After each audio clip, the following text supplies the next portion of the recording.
Chapter 31, A Song in the Dark. The terrible foul odor of the dungeon did not bother Midge.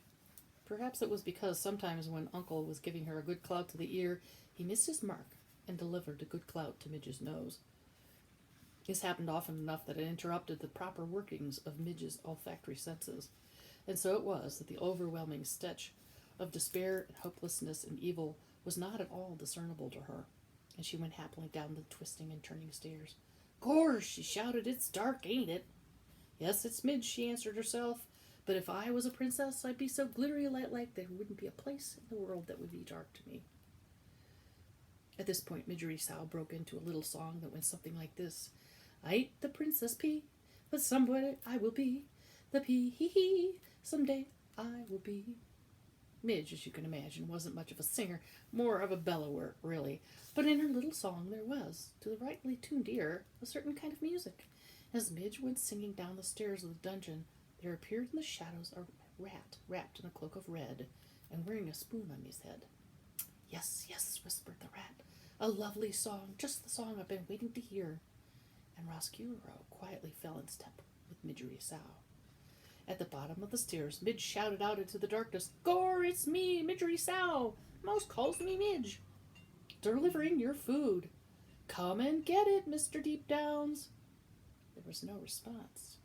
The dungeon was quiet, but was not quiet in a good way. It was quiet in an ominous way. It was quiet in the way of small, frightening sounds. There was the snail-like slither of water oozing from the walls, and from around the darkened corner there came the low moan of someone in pain. And then, too, there was a noise of rats going about their business, their sharp nails hitting the stones of the dungeon, and their long tails dragging behind them through blood and muck.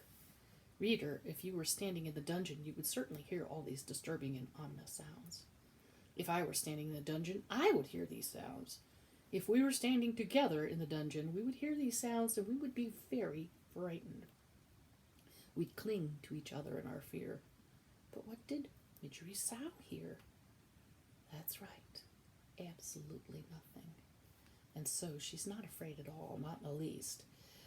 She held the tray up higher, and the candle shed its weak light in the towering pile of spoons and bowls and kettles.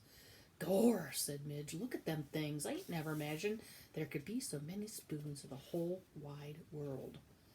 "There's more to this world than anyone could imagine," said a booming voice from the darkness. "True, true," whispered Roscuro. "The old jailer speaks true." "Gore," said Midge. "Who said that?" And then she turned in the direction of the jailer's voice. Chapter 32, Beware of the Rats. The candlelight on Midge's tray revealed Gregory limping toward her, a thick rope tied around his ankle, his hands outstretched. "You," Gregory presumes, have brought food for the jailer." "Gore," said Midge. She took a step backward. "Give it here," said Gregory. He took the tray from Midge and sat down on an overturned kettle that rolled free from the tower. He balanced the tray on his knees and stared at the covered plate. "Gregory assumes that again there is no soup." "Eh?" said Midge. "Soup!" shouted Gregory. "Illegal!" shouted Midge back. "Most foolish," muttered Gregory as he lifted the cover off the plate.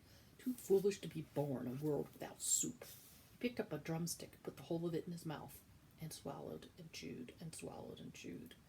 "Here," said Midge, staring at him, "you forgot the bones." "Not forgotten. Chewed." "Gore," said Mig, staring at Gregory with respect. "You eat the bones. You are most ferocious." Gregory ate another piece of chicken, a wing, bones, and all, and then another. Midge watched him admiringly. "Today, someday," she said, moving suddenly to tell this man her deepest wish, "I would be a princess." At this pronouncement, Chiaroscuro, who was still at Midge's side, did a small, deliberate jig of joy. In the light of the one candle, his dancing shadow was large and fearsome indeed. "Gregory sees you," he said to the rat's shadow. Roscuro ceased his dance. He moved to hide beneath Midge's skirts. "Eh?" shouted Midge. "What's that?" "Nothing," said Gregory. "So you aim to be a princess. Well, everyone has a foolish dream. Gregory, for instance, dreams of a world where soup is legal, and that rat, Gregory is sure, has some foolish dream, too.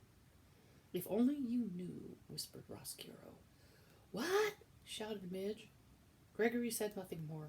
Instead, he reached into his pocket and then held his napkin up to his face and sneezed into it once, twice, 3 times.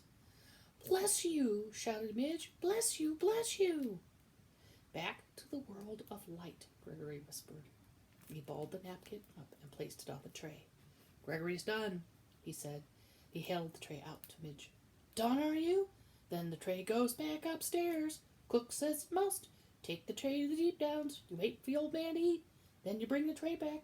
Them's my instructions. Did they instruct you to beware of the rats? The whats? The rats. What about them? Beware of them, shouted Gregory. Right, said Midge. Beware the rats. Roscuro, hidden beneath Midge's skirts, rubbed his front paws together. Warn you all you like, old man, he whispered. My hour has arrived. The time is now, and your rope must break. No nibbling this time, rather a serious chew that will break it in two.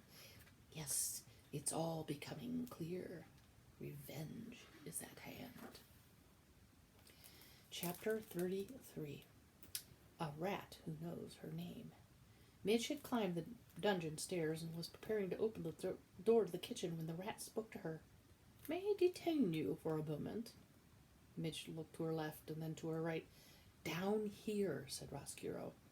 Midge looked at the floor. Gore, she said, but you're a rat, aren't you? And didn't the old man just warn me as such? Beware the rats, he said. She held the tray up higher so the light from the candle showed directly on Roscuro, and the golden spoon on his head, and the blood-red cloak around his neck. There's no need to panic, not at all, said Roscuro. As he talked, he reached behind his back, and, using the handle, he lifted the soup spoon off his head, much in the manner of a man lifting his hat to a lady. Gore, said Midge, a rat with manners. Yes, said Roscuro, how do you do? My papa had him some cloth much like yours, Mr. Rat, said Midge. Red like that. He traded me for it. Ah, said Roscuro, and he smiled a large, knowing smile. Ah, did he really? That's a terrible story, a tragic story. Now, reader, if you will pardon me, we must pause for a moment to consider a great and unusual thing, or portentous thing. That great, unusual, portentous thing is this. Roscuro's voice was pitched perfectly to make its way through the tortuous path of Midge's broken-down cauliflower ears. That is to say, dear reader, Miggery Sow heard, perfect and true, every single word the rat Roscuro uttered. And there he is. You have known your share of tragedy, said Roscuro to Midge. Perhaps it's time for you to make the acquaintance of triumph and glory. Triumph, said Midge. Glory? Allow me to introduce myself, said Roscuro. I am Chiaroscuro. Friends call me Roscuro, and your name is Miggery Sow. And it is true, is it not, that most people call you simply Midge? Ain't that a thing? Shouted Midge. A rat who knows my name. Miss Miggery, my dear, I do not want to appear too forward so early in our acquaintance, but may I inquire, am I right in ascertaining that you have aspirations? What do you mean aspirations? Shouted Midge. Miss Miggery, there is no need to shout, none at all, as you can hear me, so I can hear you. We two are perfectly suited, each to the other. And Roscuro smiled again, displaying a mouthful of sharp yellow teeth. Aspirations, my dear, are those things that would make a serving girl wish to be a princess. Gore, agreed Mig. A princess is exactly what I want to be. There is, my dear, a way to make that happen. I believe that there is a way to make that dream come true. You mean I could be a princess like Miss Princess P? Yes, Your Highness, said Roscuro, and he swept the spoon off his head and bowed deeply at the waist. Yes, your most royal precious P, Princess P. Gore, said Midge. May I tell you my plan? May I illustrate for you how we can make your dream of becoming a princess a reality? Yes, said Midge. Yes. It begins, said Roscuro, with yours truly and the chewing of a rope. Midge held the tray, the small burning candle bright, and she listened as the rat went on, speaking directly to the wish in her heart. So passionately did Roscuro speak, and so intently did the servant girl listen, that neither noticed as the napkin on the tray moved, nor did they hear the small mouse-like noises of disbelief and outrage that issued from the napkin as Roscuro went on unfolding, step by step, his diabolical plan to bring the princess to darkness. And this is the end of the third book.